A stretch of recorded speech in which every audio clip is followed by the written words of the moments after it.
Niri galdetu izan balidate duela 5 urte Euskaldunok Madrilera joan behar dugun edo ez, ziurrenez ezetz erantzungo nuen. Edo orain pentsatzen dut orduan ezetz erantzungo nukeela. Pues creo que hay que hablar de un Estado feminista en la universidad, por lo de feminista y por lo de la universidad.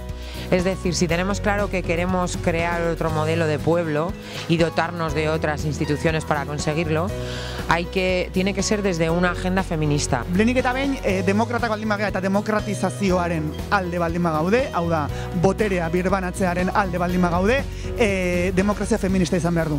Hori hasteko, zergatik ze gaur egungo gure demokraziak patriarkalak dira, patriarkalak eta kapitalistak.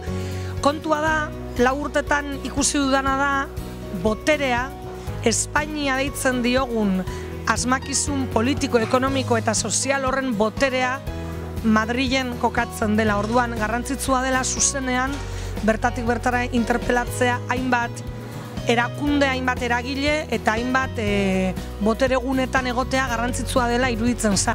Porque el feminismo es algo tan sencillo y tan complejo como la ideología política, el pensamiento y el movimiento social que plantea que las mujeres tengamos los mismos derechos y las mismas oportunidades que los hombres. Y hoy por hoy, ni en Euskal Herria ni en ninguna sociedad del mundo, eso sucede.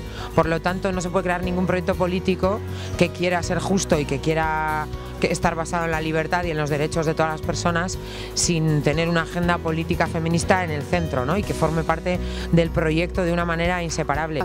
Orduan, zentzu horretan, ezinbestekoa da agenda politikoan sartzea, ze orain demokratizazio aro honetan nun gehiengoa demokraziaren alde dagoen, argi eta garbi utzi behar da, orain arte defendatzen egongean demokrazia patriarkala dela, ez bakarrik kapitalista. Hala ere, kontziente naiz eta badakit, Euskal Herria independiente izango bada, partidaren zatirik handiena Euskal Herrian jokatu beharko duela, baina ezin dugu ahaztu arbitroak Madrilen daudela eta zuzenean interpelatzeko aukera izatea ondo dagoela.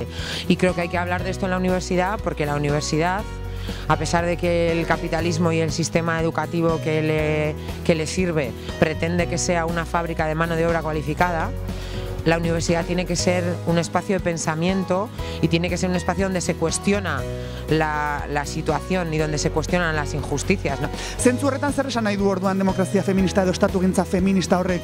Bazkenean demokrazia demokratizatu behar dela eta demokrazia izan behar duela demokrazia denentzako. Hau da, demosaren erdia emakumeak izan direla eta kanporatuak izan direla orain arte, eta horregatik demokrazian ditugun ia egitura guztiak oso patriarkalak dira, bai, hau da, espazio pribatu eta publikoan oinarrituak, sexuaren araberako banaketan, eta abar, eta abar. Orduan, hori ezinbestekoa da demokrazia lortzeko estatugintza feministaren ideia sartzea, bai, eta estatugintza feministaren ideiatik dana berpentsatzea, erlazio botere guztiak, bai sozialak, bai ekonomikoak eta bai kulturalak. Ez da bakarrik pertsonalki desahogatzeko modukoa iruditzen zaidala Gallardoni lau hitz esatea edo barne ministroari tortura hitz egitea. Inporta duena da guk eramaten ez baditugu zenbait gai boteregune horretara inork ez dituela eramango. Eta bertatik bertara gai horiek mahai gainean jartzea eta Espainia deitzen dioten makroproiektu horren zentroan jartzea importantea da.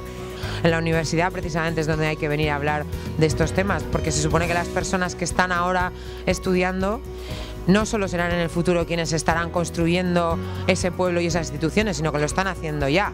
Entonces creo que hay que crear el pensamiento crítico desde que se pueda. Yo iría casi a hablar de Estado feminista si me dejaran a párvulos, ¿no? A las haurreskolas.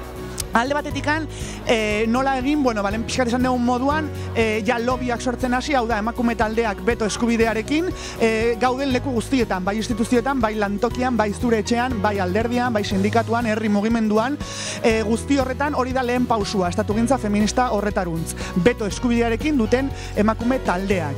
Dena den, beti izan naiz ni militantea, hainbat gauzaren militantea, eta pentsatzen dut, herriak ahaldundu behar duela eta herritik hasi behar direla gauzak aldatzen.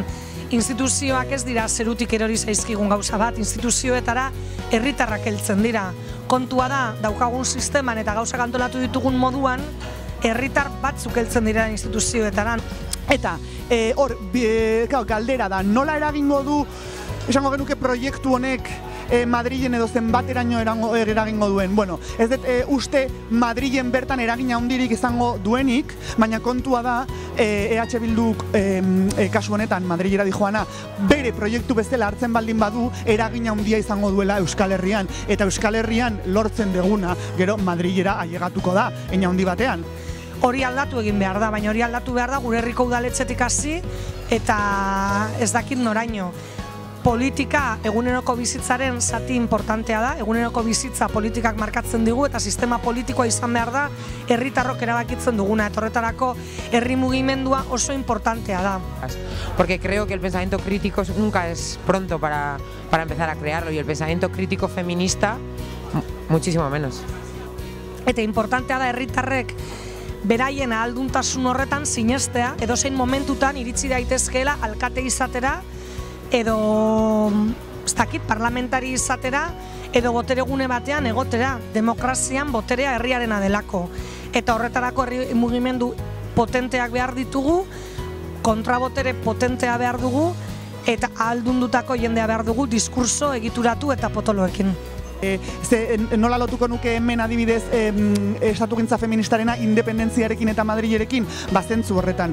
Geroz eta estatugintza eta demokrazia feministagoa lortu, askoz ere ahalduntze maila handiagoa izango dute hemen herritarrek eta gure erakundeek ere, eta horrek ahalbidetuko du edo erraztuko du independentzia prozesu batean sartzea, eta horrek hein handi batean buelta edukiko luke Madrilen esateko batez ere agur, ez?